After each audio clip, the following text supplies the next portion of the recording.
Thank you so much for joining us today, Hannah. We really appreciate it. I know that a lot of agents are eager to hear your story. So why don't we just jump right in and let's do it.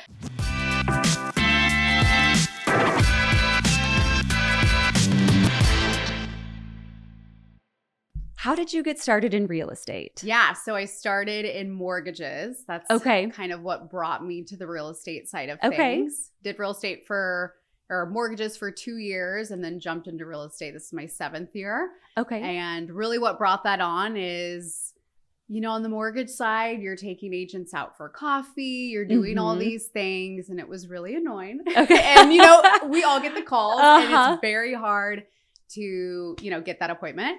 But I was very young when I got into mortgages. And so trying to establish that connection with agents that have a book of business, they're like, I'm not trusting this 21-year-old to be my mortgage lender. And so I did okay. But at that point I was like, you know what? I think the agents have it made.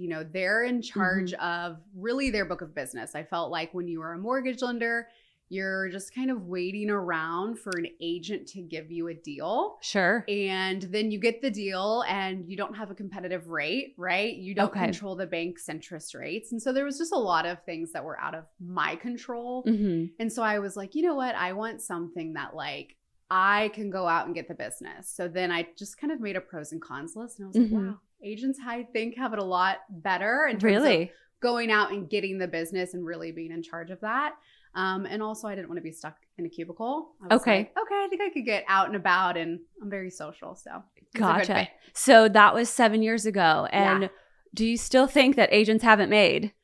Oh, I do. I do think that agents, I would much rather be on the agent side of things than the mortgage side. Okay. So don't quit your day job, right? Bob. But it's definitely a grind nonetheless. Yep. It's hard work. It's so hard. Hard work in a totally different way. Yeah. It sounds like. I don't have any experience in the lending industry, so it's nice to hear that perspective, especially having been a realtor for so long. I just had this, idea that they have it easier. So thank you for sharing that is not the case. Yeah. And you know how hard it is to get business in real estate, and then imagine not being able to control your rate. Like in real estate, you can cut your commission to be competitive. You can offer different things to your clients. When you work for a bank, there's really nothing you can do. Yeah. You're stuck. Yep. Okay. So when you started in real estate, walk me through that process. What did that look like? So I started at a mom and pop type brokerage for I believe 8 months. And then I quickly found that was not the place for me. It was a lot of, I guess it was 2018 at that point. It was a lot of distressed seller leads, which was really good to learn that side of the business. So foreclosures, short sales. So then I interviewed multiple different brokerages, ended up coming to KW. I've been here ever since. Okay. And I always say they taught me how to do real estate. So open houses, calling your database, farming, all of the real estate things. Versus before, it was much more of heavy lead based. Okay. Yeah. Because it was distressed leads coming in. Yep. Leads. But it's so good that you have that knowledge. Sure. So that way you're not pigeonholed into one bucket. Yep. If there's a market shift. Yeah, for sure. So coming to Keller, you learned all the traditional real estate stuff. Yep. How did you build your business? Because you have a very successful business. Thank you. Built my business by open houses. So when I came here, I was 23. At that time, I did not have a really good database. I was still very young in my career.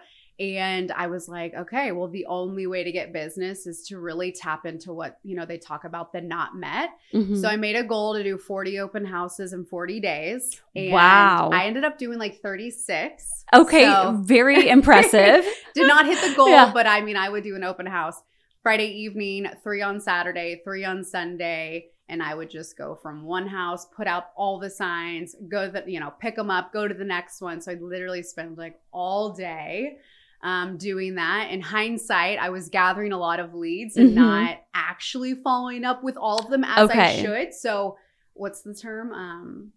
Quality over quantity. Yep. But that did jumpstart my business. So I definitely did kind of create my business from there in combination with social media is what took it off. Gotcha. Because you do have a very strong social media presence. But I want to keep on the open houses for a minute because it's wild to me that you did 36 open houses in, did you say 40 days? What was it? It was 40 open houses in 40 days. Yeah. 40 open houses in 40 days. So that's 36 and 40. Sanity. Yeah. I mean, you are very social because it takes a very social person to have the capacity to do that. Like after one, yes. Nobody talked to me. And it was summer. Like it was like towards the end of spring, summer. And so, I mean, it was hot putting out the signs and from the next to the next to the next. And Okay. So what were your results from that? I don't have a quantity of the results, but I mean, I can think of multiple buy and sells that came from that. It was enough to not have to do it again. Yeah. I did it. And then I was like, okay, that kind of was the foundation that my business needed.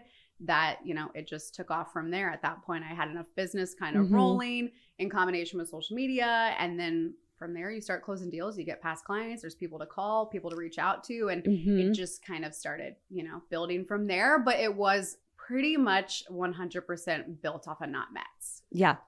That's incredible. Very impressive. So it wasn't long ago that you were a new agent and learning. And obviously when you came over to KW, you learned all of those traditional real estate things. For an agent who's just getting started, what is a piece of advice that you would give to them? My number one advice is, I don't know if this is advice or just like a phrase, but it is a grind. Yeah. It is a grind. Do not think that it's not. 7 years into the business, I still have days where I wake up and I'm like, what am I doing? Really? Right? Like, I think it's such a grind and it's definitely where I want to be and need to be. But like, don't think that you can ever get comfortable. There have been times where I've gotten comfortable in my business and then you wake up at the end of the year and you're like, wow, my year kind of sucked, you know, in comparison to other years. You just can't get comfortable. You have to stay on the grind, the same as in the very, very beginning. And that's something that I'm still working with. Like in the beginning, I would have the tenacity to go door knock a FSBO. Sure. Would I door knock a FSBO today? Probably not. But in the beginning, I was so hungry and tenacious to get that business. And that is something that I have to like get back to. And there's days where like, I'm like, all right, let me hone into early Hannah days, right? Because it's easy to get a little comfortable. It is easy to get a little bit comfortable because when you build the business, you think it's just going to keep coming. Yeah. But to your point, you have to keep working it. Maybe it looks different from the beginning. Maybe it's not 40 open houses in 40 days, but it's calling the past clients. It's doing the work. You're always working. You can't just build it and forget it. For sure. Yeah. For sure. Okay. So when you came to the office, what role did the office play in your success? So they have great trainings, great events. At the end of the day, why I think I stay there and why I get so much value from the office is because the office, like they've created an environment and a community for agents to want to be there. And then what happens is by osmosis, you know, collisions in the hallway. It's the random conversations from other top agents. It doesn't have to be a top agent. It can be anybody. You can learn from anybody. So it's just a simple collision. Like I've had so many instances where I strike up a conversation with somebody that has nothing to do about real estate. And then by the end of the conversation, I'm finding out that they have a buyer for my listing, right? Or a buyer for an upcoming listing. And I can think of one situation recently. I'm always chatting with Kate, and her office is beautiful and stunning. And I was talking to her about, literally I can just talk for an hour to her about nothing. And then towards the end, I'm like, hey, do you have any buyers for this upcoming listing? And she did. And like, by all means, like it didn't turn into a deal, but it did turn into a showing that could have been a really like legitimate deal. So you just never know what those conversations will bring.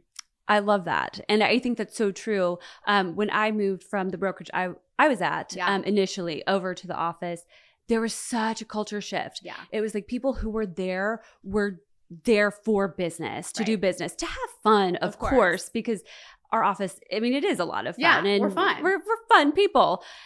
But we're here to work and do a job and serve our clients. And that to me was invaluable. I felt like I was a part of an actual like company, even though I was my own business. Yeah, it definitely, I totally get that. Like it has a company vibe to it. It's very professional. People are there to work. So if you're in the office, like sure, there's chatting and stuff, but we're there to work. It is awesome that a lot of agents are willing to share. And like I said, those impromptu conversations always end up providing value some way, you know, an idea that sparks something. It all relates to extra deals in the end. Absolutely. And I love that it sounds like you've gotten so much from the office, but you also have given so much to the office in terms of helping the office itself, but also agents with social media tips, because you have gotten so much business from social media. Yeah. Yeah. And we are so appreciative of that. So with social media becoming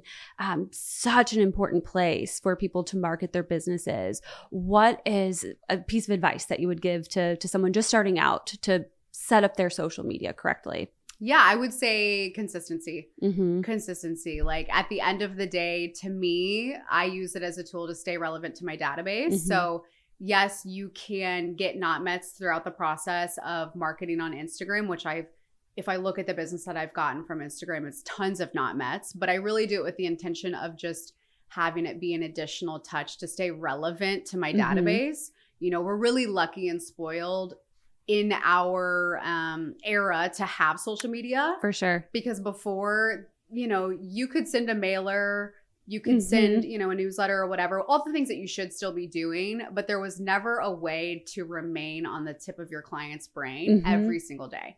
So social media is that tool. And specifically for me, I think stories are more important. Okay. Because the moment you have a new story, you're fresher in like the highlight reel at the top. Yep. And so if you're constantly adding to your story throughout the day, it's constantly going to show up first for your followers, or at least the ones that engage with you.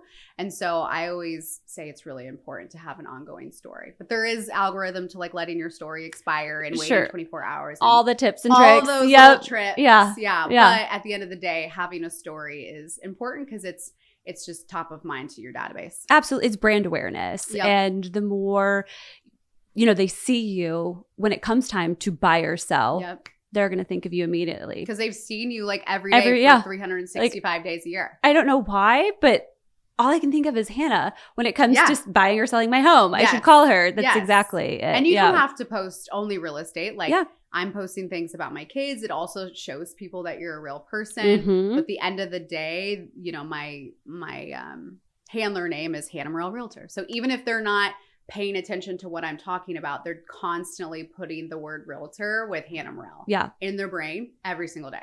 And I love that you do incorporate some personal stuff, not too personal, but personal enough because it does humanize you.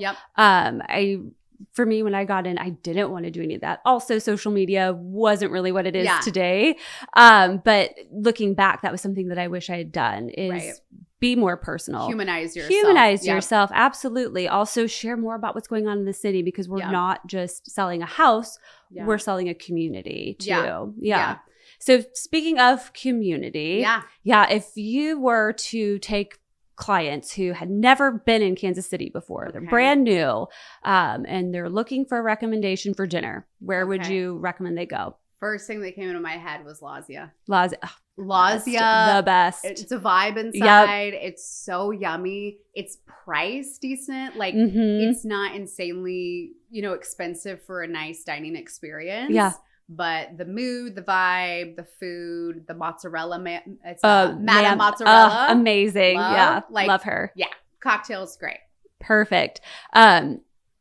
Also, so when you had those days where you were doing open houses 3 back to back, how in the world did you have? What did you stop for coffee? Like some 5-hour energies? Or okay. I'm a no caffeine girl. Really? Okay. Yes. Even more impressive. Jittery. You know, I'm already like alert without it. But I think I just ate a lot. Like Chick-fil-A is a staple. Okay. I've perfected the Chick-fil-A ordering process. I'll give you a little hint. Yes. So you order it on the app, and then, you know, as you're headed to the restaurant 5 minutes out, you say you're there. So they make it. And then you walk inside, grab the bag, and leave. So you don't wait in the line for eons, you know? So I did a lot of Chick-fil-A, still do. And other than that, like, honestly, Chick-fil-A that sounds terrible. It's a lot of Chick-fil-A, but like. But if that's what gets you going, then I mean, you all have to have our things. To mind. Yeah. Well, especially in real estate, we live in our cars. We eat lunch in our cars, sometimes dinner. Sprouts has a good little to-go meal. It's like grapes, cheese, pretzels, and like chicken salad. Yeah. And it's like, I don't know, $6.99 or something. Easy. Yeah. Yeah. Just as easy as we can make it because the day is already so hectic. Yes. Yeah. Absolutely. Cool. Well, Hannah, thank you so much for joining me today. I really appreciate it. And I know everybody appreciates you sharing your wealth of information. Yeah. My pleasure. Thank you. Chick-fil-A, my pleasure. Chick-fil-A.